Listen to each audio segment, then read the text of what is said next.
There we go. Well, welcome everybody. Happy Friday morning. I hope everybody's had a fantastic week. Darren Saul here, your host of Playing with Perspective, the Suspended Animation Podcast, episode 68. And I have the wonderful JD in the house. How you doing, John? Hey, I'm outstanding, Darren. Thank you for having me. Appreciate it. My pleasure. And for everybody out there, JD has thrown down a dare. He says, I dare you. One of the keys to sales success is not talking about your product, service, or offering, but understanding your customer's needs. So I love that, JD. I love it. Nice. Now, for everybody out there who doesn't know JD, I'll give you a little bit of an introduction and then we'll jump into some questions and answers. And we're going to be chatting all about the psychology behind selling versus buying. So this is a fantastic topic and I'm fascinated by this stuff. But JD is the founder of Sales Director Central.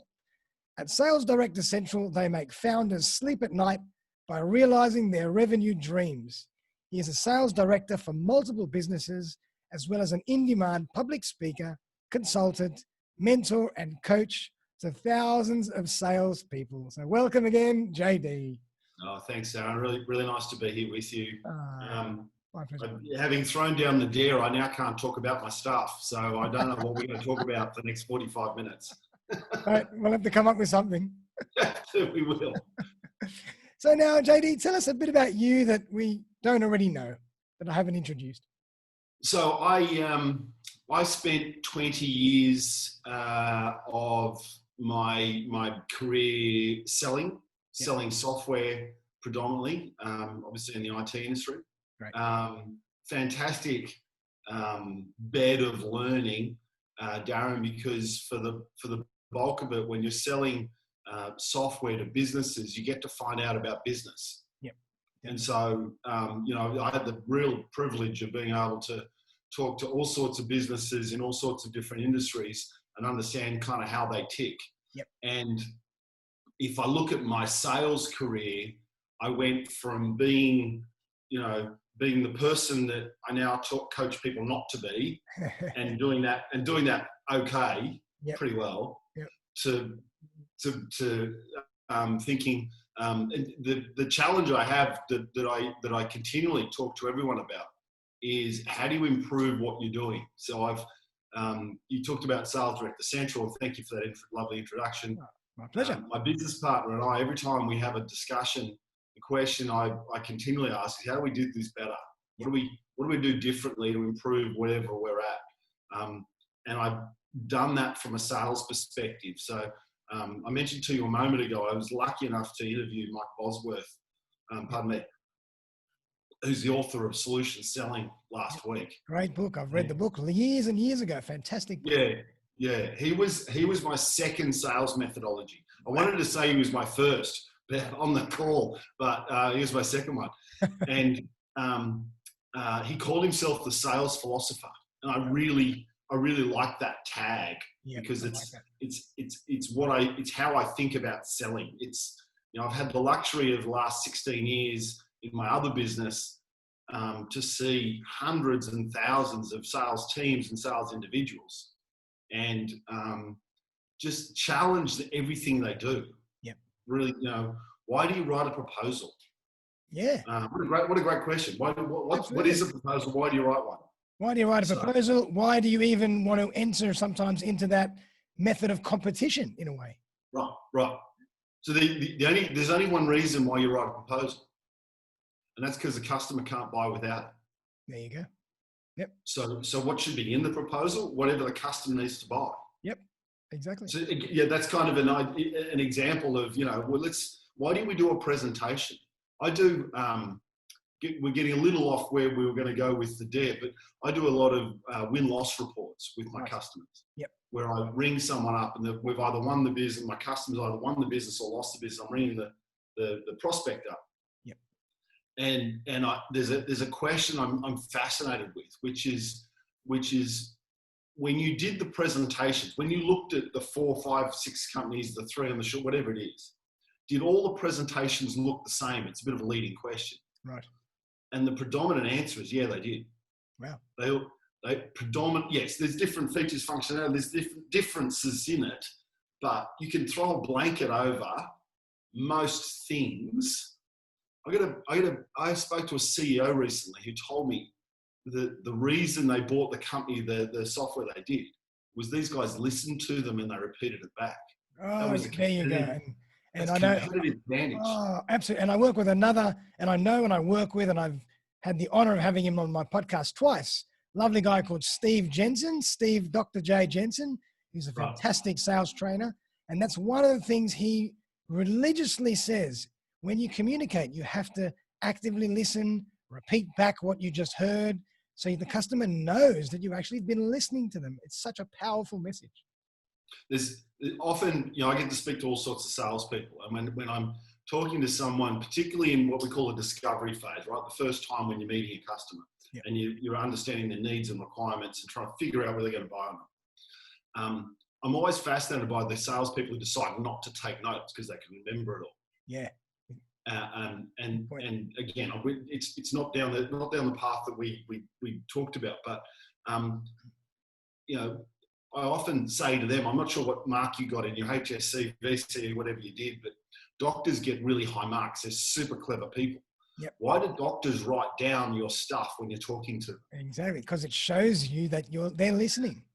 100%. That's exactly what it is. And it's what you're saying to a customer is, what you said is important. I want to take a note of it. Absolutely. And there's a whole bunch of psychology around that. Absolutely. So, that kind of brings us beautifully into where we want to go with this episode. In that, I want to unpack the difference in psychology behind buying and selling. Right. So maybe give us your little, philosophy or your take on the difference from a psychological point of view, and then we'll unpack how to actually go about selling better. If you think from a sales perspective, no one in Australia goes to university to do a sales course. There's no training other than getting trained or having sales training in a methodology and a process, whatever that is. Yep. 99% of people actually learn by osmosis in selling and cold calling and all the other things. Definitely, yep. So the processes that underline that are typically the good and bad behaviors that are in and around you. That's right. Yep. That's right. And a lot of people in the past, over the years, people have always used that phrase, you're a natural born salesman because you can talk, but it's actually the opposite, isn't it? That's exactly spot on. Selling is not about talking. When we interview salespeople, I'm interested in their questions, not what they're saying. I'm so happy you brought that up, because years and years ago, I also heard an expression that said, using intelligent questions is one of the best ways to build trust. And I think that's so important. Yep. I actually remove intelligent and call them insightful questions. Oh, I love it. So this is a deceptively simple concept. Yeah. But if you want to be the best of the best, great salespeople ask a question which creates insight, so a customer learns something or changes the way they think about their problem. Love it. And then the response to an insightful question is the customer typically says, I haven't thought about that, or that's a good question. Great. Yep. Exactly. So in that moment, you're a thought leader. If you do that 4 times during a sales call, doesn't matter about your product. We often talk to founders and say, stop talking about your mousetrap. No one cares about what the thing is that you've created. I dare you. The thing you've created, no one wants to buy your thing. Exactly. Your mousetrap. What they do want to do is solve a problem. That's right. And the quicker you understand what the problem is, how big it is, do they have to solve it? If they don't solve it, what happens? The quicker we understand that, the quicker we can understand whether there's going to be an opportunity or not.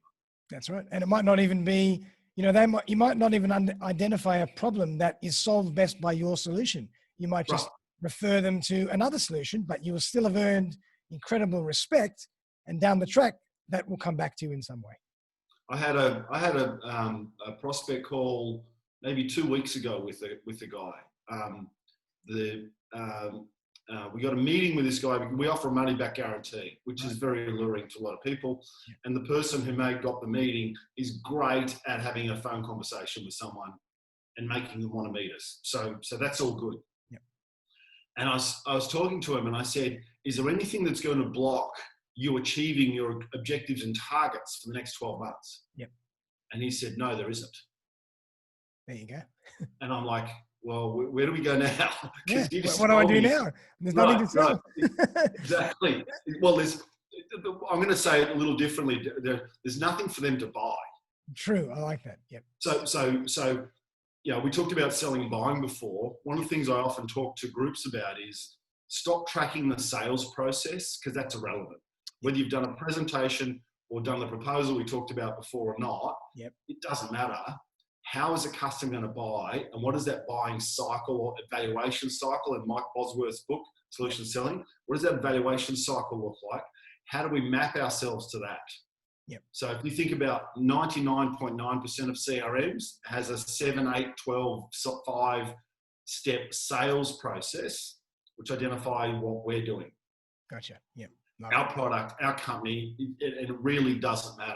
Yep. And if I think about the best of the best people I've met in my life, and I think about Mike Bosworth talks about the 80% of people, so not the top 20%, but the 80%. Yep. The 80% in his mind, they know how much someone's going to buy, what the product is, and what the price is. Right. Exactly.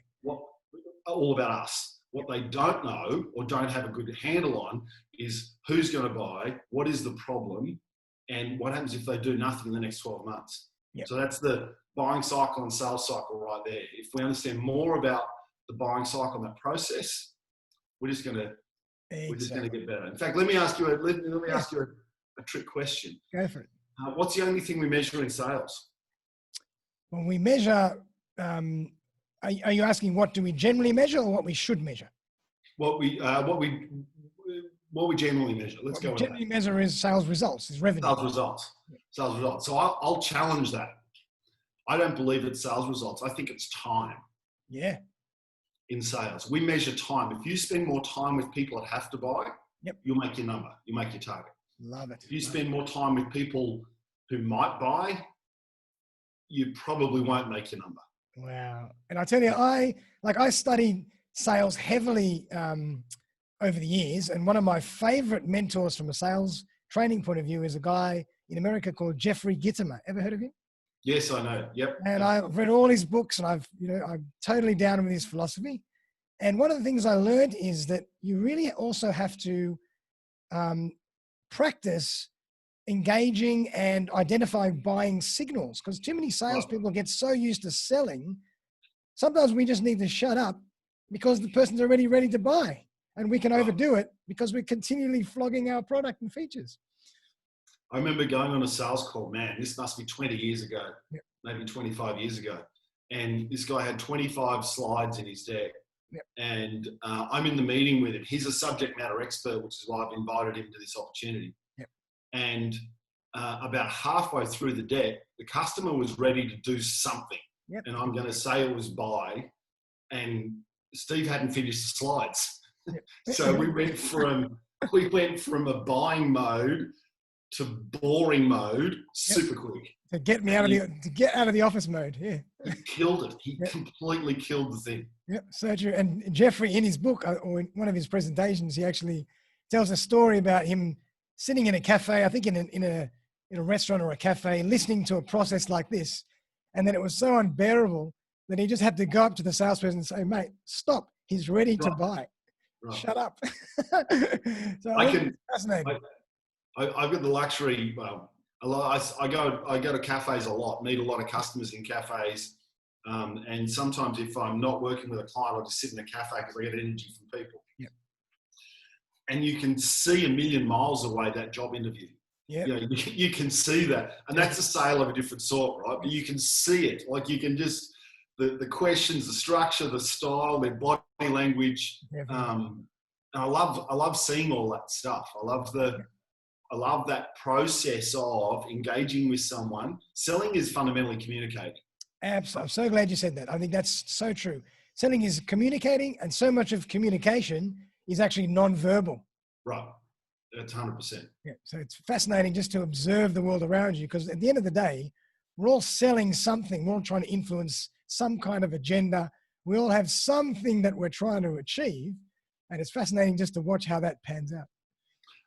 I've been really fascinated in the last 3 to 4 months so you mentioned before, I'm a sales director for a number of organizations. Yeah. So on a weekly basis, I run 6 different sales meetings, including ours. Yeah. And the way that some have embraced this thing that we're in right now, this isolation, Yep. and the way that some have had it as a massive obstacle, Yep. fascinates me. I agree. I've got some clients saying, we just need to get back. We just need to have everyone in the office. Managing this is too hard and tough and all that sort of stuff. And others saying, this is just, for me, this is kind of cool. I don't have to drive anywhere. I don't have to park. I don't have to buy lunch in the city. I don't have to invest all that time.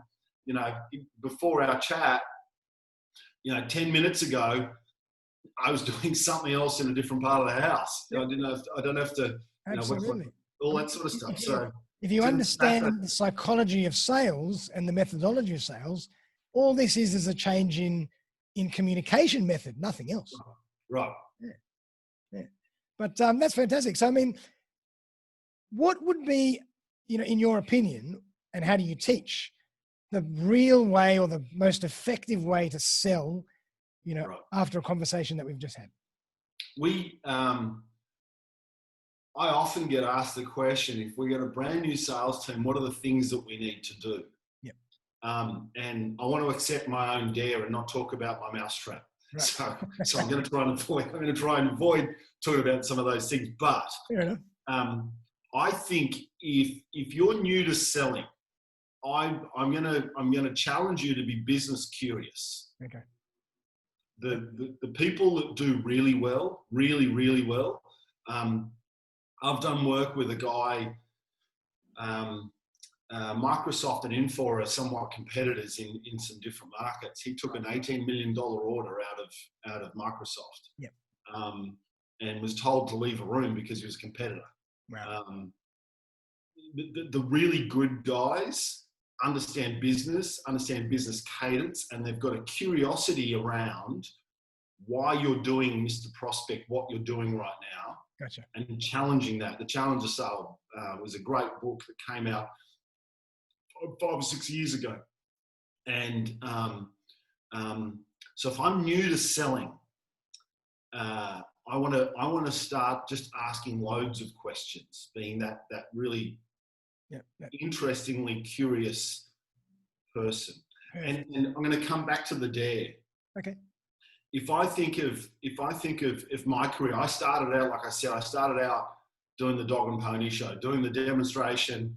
I used to talk to my boss about playing the piano. When you hit the right note, and they sing along, it was a beautiful thing. Doing product demonstrations all day is boring. Like, you're doing exactly the same thing. You might as well just go in and press play. Exactly. It's boring as hell.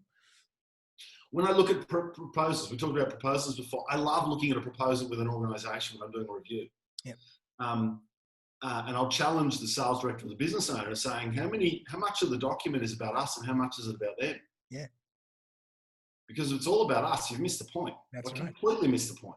Definitely. I like that. So simple. If it's all about them, then, the doctor and taking the notes, we've understood. And the question is, I'll tell a story of a lady I met in a hotel in Sydney. I'm going to say 8 or 9 years ago, maybe 10 years ago. I met this lady. She'd been introduced to me halfway through the sales call. She turns to me and says, JD, can you come to my sales meeting next Wednesday? And I said, yeah, absolutely, Maureen, not a problem. And then right at the end, she says, can you write me a proposal? Wow. And I said to her, thank you for that. Besides yourself, who else is making a decision? Who else are you going to talk to about this? Nice. And she says, no, just me. Yeah. So I'm not the proposal. writing. Yeah.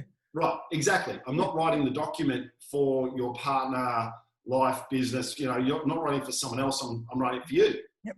So I then say to her, what do you want me to write in the proposal? Yep. What do you need? Yeah.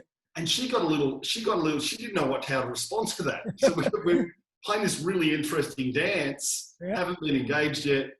And she says, I don't know, what do you need to go ahead? And I said, well, I need you to pay my bill. And she said, why don't you send me an invoice? That was that. And it's a cute story. And it was it's a sub $10,000 deal. Yep. Ended up working with them for a period of time. But again, the whole point is, why do we do anything in selling? That's right. Why do we do presentations? Why do we do this dance? But right. we're not thinking about the psychology and the reason behind it. We're just doing this robotically. Exactly. When you can actually, as you said, a perfect example, you can actually bypass this whole dance and get straight to the point and get straight to the result in a very different way if you want to, if you think laterally enough.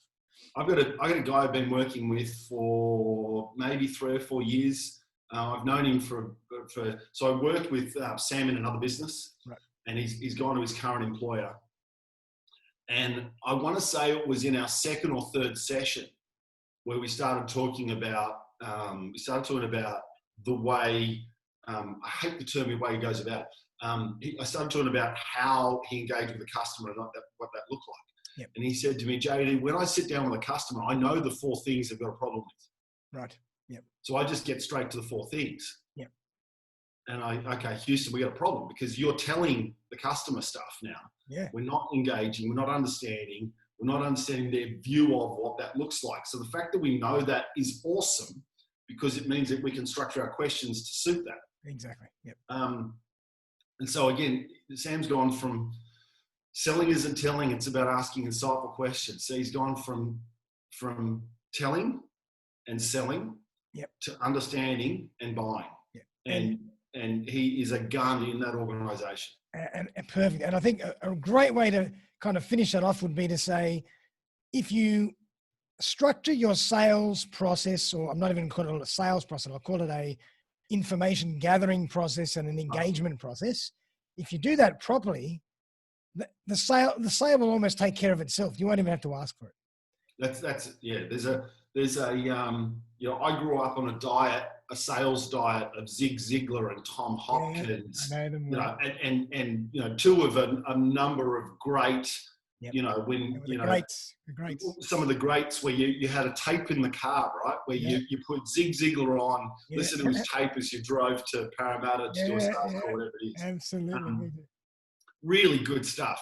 But the days of objection handling and closing, in my mind, is behind us. It's really understanding, engaging the customer, understand why they have to buy, mapping that process out, and then keeping them accountable to their evaluation cycle. Yeah.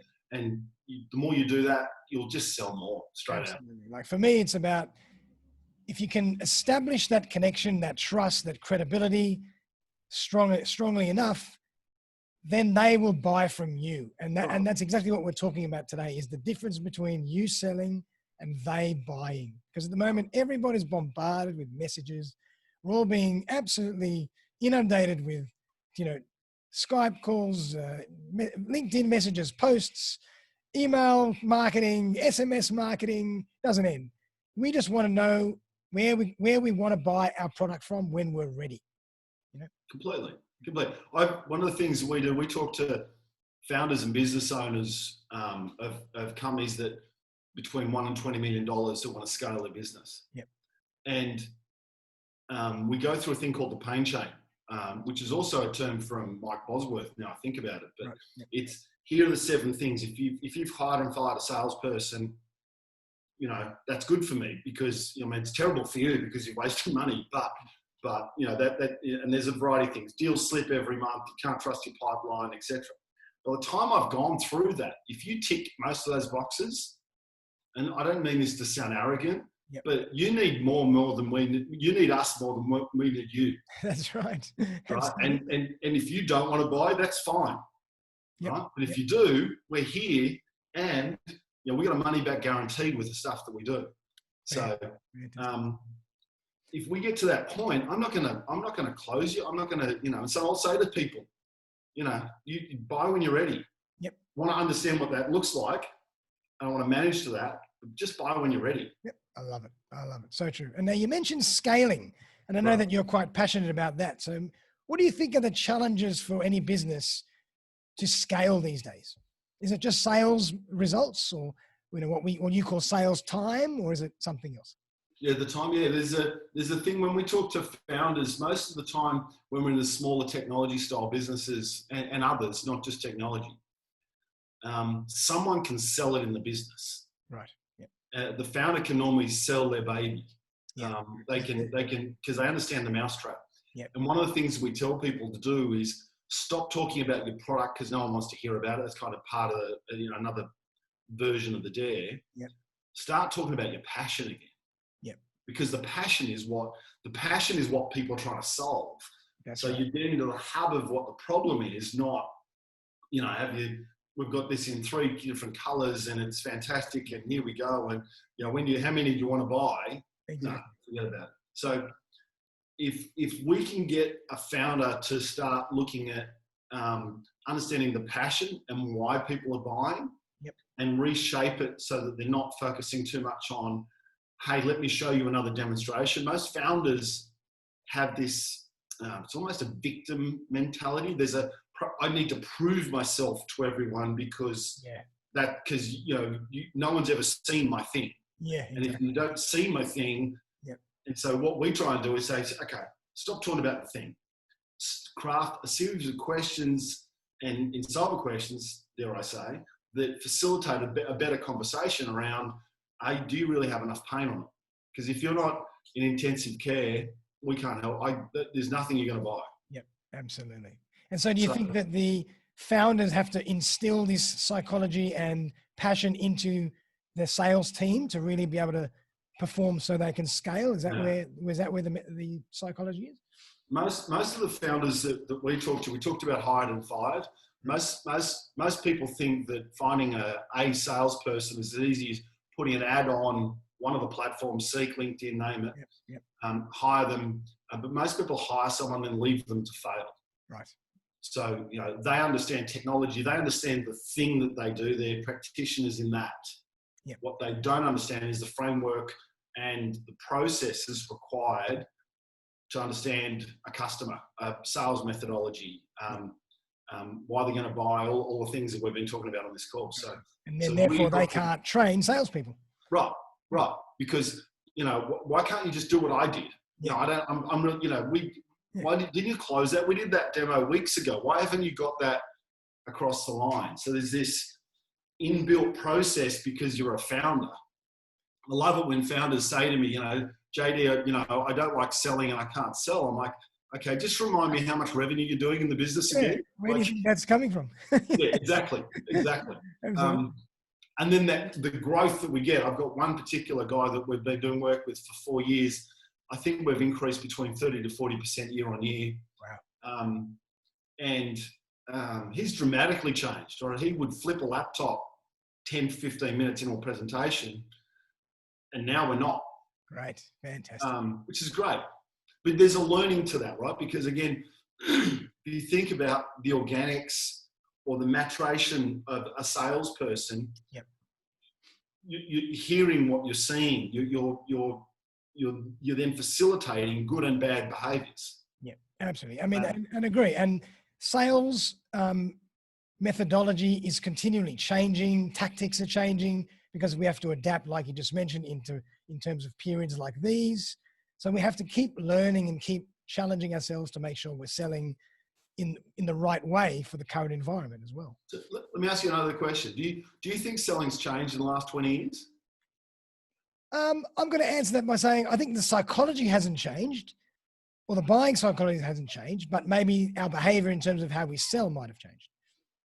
Yeah, I fundamentally believe that the process of understanding if someone's got enough pain or challenges or issues, that hasn't changed. No, I agree with that. Yeah. How they buy has changed. So, I tell the story 20 years ago, I was working at a company and I had a $50,000 sign off as a general manager of this particular business. Yep. Now the same business, it's been bought and sold, but the same business, the same role in the same business is like a $5K sign off. Right. So there's a lot more, procurement has become prevalent. There's a stat, I want to say it's LinkedIn. I may have that organization wrong. 57% of the buying cycle happens before they contact you. Oh, absolutely. Yeah, totally agree with you there. The customer's over halfway Yep. of learning about you before they reach out to you. There's Absolutely. so much more information on the internet. Absolutely. And that's why I even say nowadays business cards are irrelevant. Who needs a business card anymore? Right. Everybody already knows you before you walk in the door. Right. So if you're talking about product, right, coming back to the idea, if you're talking about product, or if you're talking about anything in their first 57%, all you're doing is validating stuff they've already found out. Yeah, exactly. 100%. Just waste of time and frustration.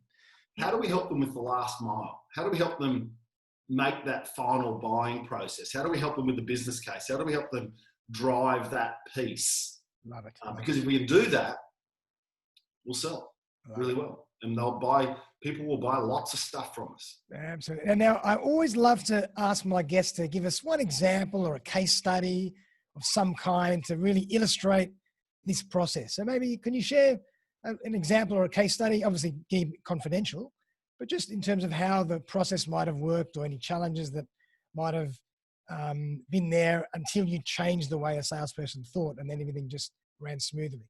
Just curious if you have anything like that. There's a really recent one, and there's a bunch of examples that pop into mind, but there's a really recent one which I love. It's a company that we started working with around about a year ago, maybe a little over, maybe 13 months ago. Yep. It's a business in which the founders were marched out of businesses. Wow. Because people started saying their baby was ugly, the mousetrap didn't work. Wow. And they really didn't like that and they couldn't deal with you challenging the mousetrap. Anyway. Gotcha. Yeah. There's a presentation looming from a very large government agency in Canberra. Right. And so my business partner was doing work with them and they said, we're just going to go down and we're going to do a presentation. So it's an organization that had already bought some stuff from them. So there's already an engagement. They're being through procurement, all that sort of stuff. Yep. And they said, we're about to go down and do a presentation. And he said, let's not do a presentation. How about we do this? How about we send them a statement of work and see what happens? I love it. And within a week, they came back with a signed statement of work. Ah, fantastic. I love it. They've gone from that process of, I want to show it, I need to show it, I have to show it. Once I show it, you're going to go, yep. Mate. And we hear it a lot from founders, right? If only they knew we were here. Well, no, because if they knew you were there, you're going to bash them over the head with a product that they don't want to buy. That's right. I love it. And it's a great story, right? So absolutely, I love it. I just love the fact that it's a perfect example of thinking laterally and thinking unconventionally. And this applies to anybody and anything in life as well. We don't always have to just do what everybody else has always done. Why do we have to do that? We have to challenge conformity. And if there's a better way to do something, go for it. What do you need to do in order to buy? Or what do you need to do in order to whatever it is? Yeah. Right? Everybody's different. Absolutely. Everyone's different. Yeah. So fantastic. There's they were stunned as much, because it was like, wow, that really worked. Yeah. And, it's like, tell me about more of this trickery thing. It's not, it's just, it's common sense, understanding business drivers and what you do. And now if the answer to that was, hey, we'd love to see it. Yeah, sure. We've already got that demo done, right? We've done that 20 times. Yeah, exactly. I could just imagine walking into the presentation saying, guys, we've decided to change tack. We've got a presentation here. We're not going to bother doing it. Here's a statement of work. Are you comfortable? Yeah, let's go ahead. Oh, that's fantastic. If you think about the people watching this presentation, watching this podcast, how many people just follow the dots? They just go through. That's right. Change the logo on the slide set. Yep. And think that that's a really good way of doing it. One of the biggest challenges with salespeople is they rarely challenge what they did. So if you've done something and it's proved successful, you're going to rinse repeat.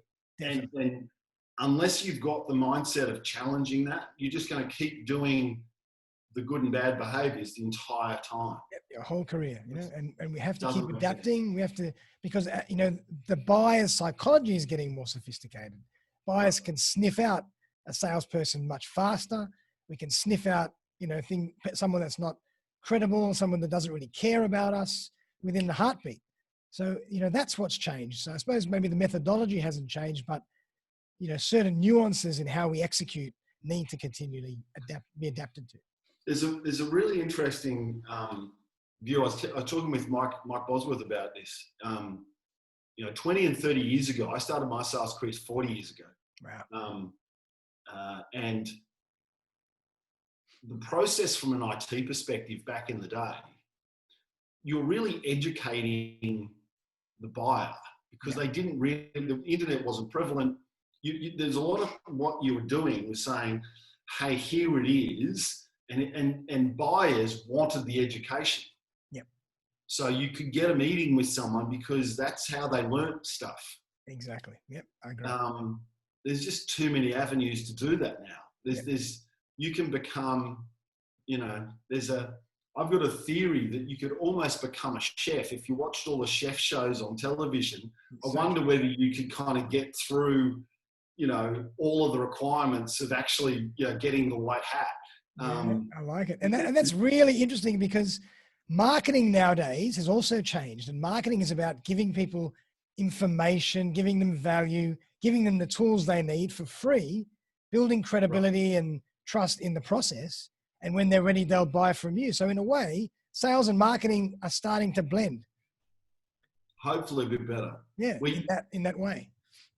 We talked before about the pain chain, understanding the problems in a business. I can't tell you how many times we look at a new business's website and it's all about the mousetrap.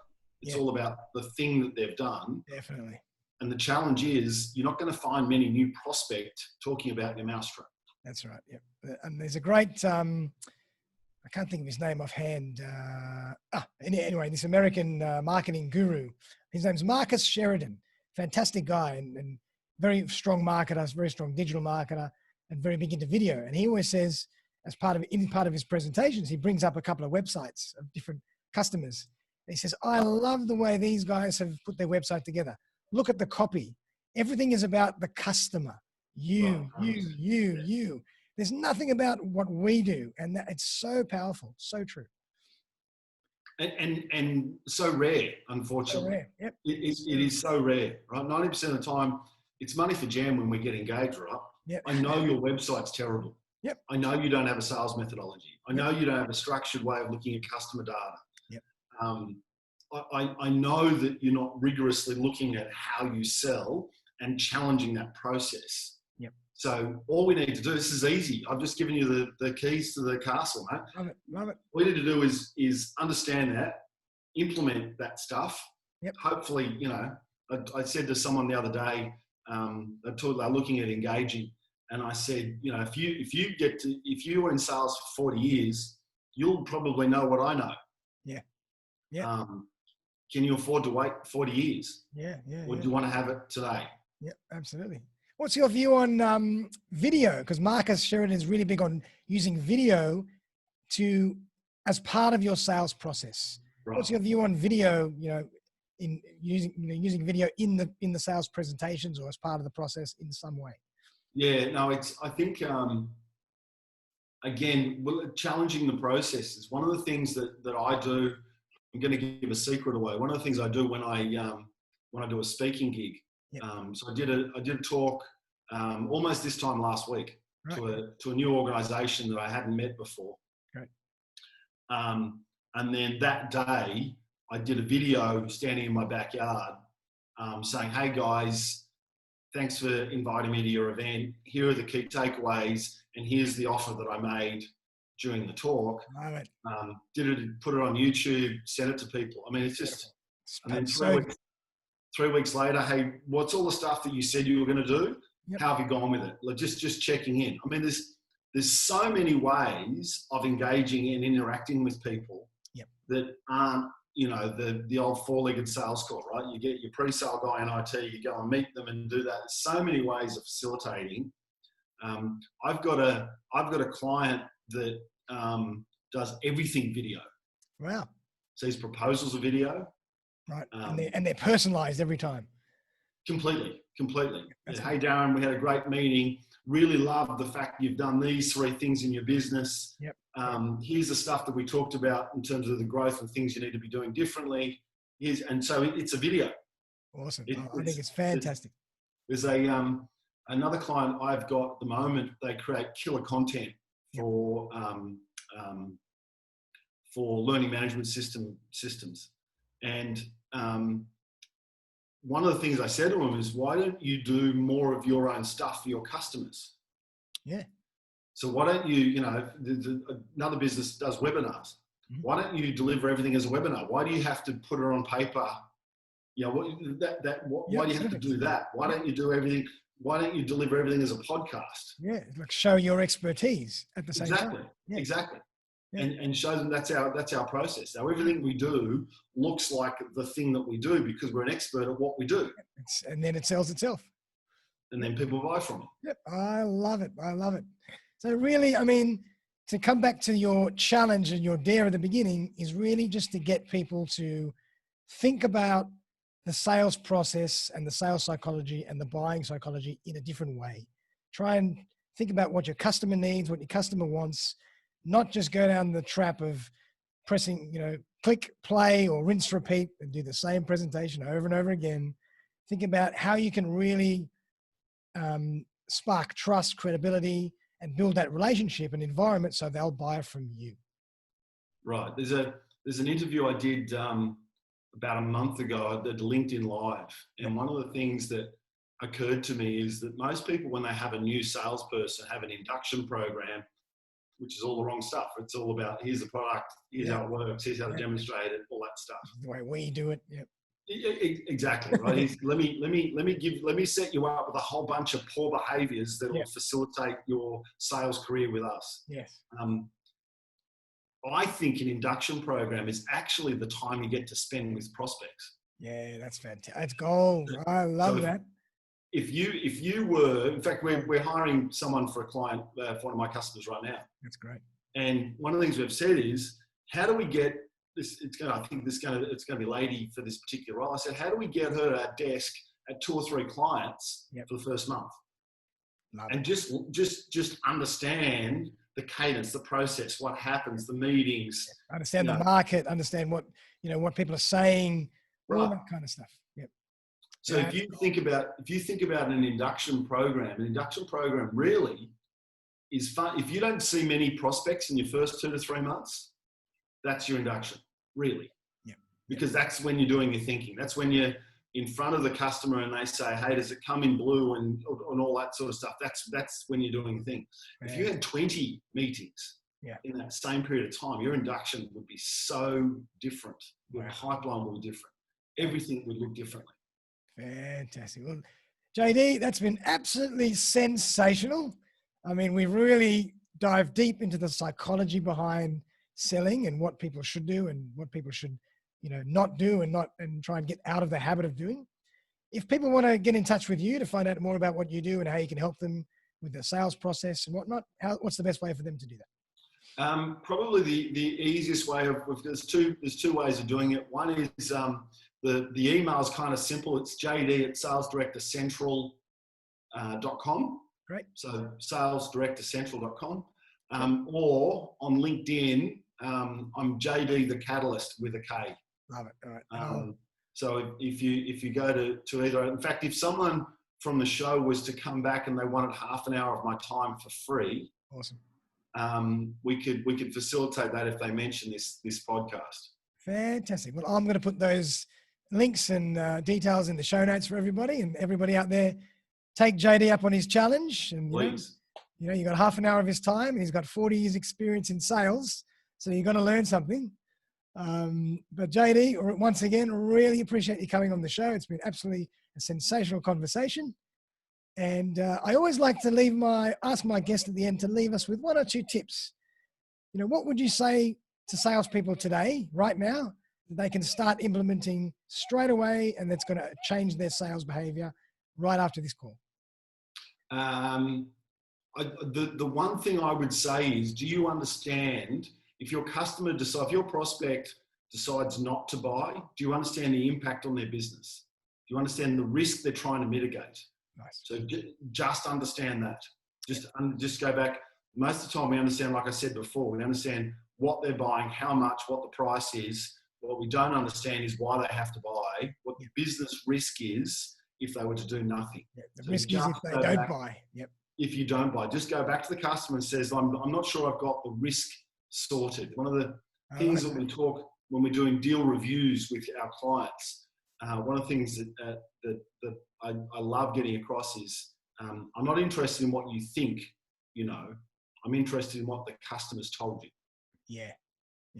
Nice. So let's not think, let's not assume they have to buy because blah, blah, blah. Yep. Go back, ask the customer, because this is all about the customer. Definitely. It should be called, I was going to try and come up with a really clever thing on my feed, but it shouldn't be called selling. It should be called customer understanding or something like that. Yeah, I 100% agree. And as we said before, questions are your most powerful tools. 100%. That's it. Selling is all about, having a conversation. Yep. Marketing is all about having a conversation. Yep. Stop selling them stuff, start a conversation. I love it. I think it's absolutely fascinating. I could go on forever. But JD, really appreciate you coming on the show. It's been an amazing podcast episode. And, I'm sure that everybody got lots and lots out of it. So thanks again for coming on.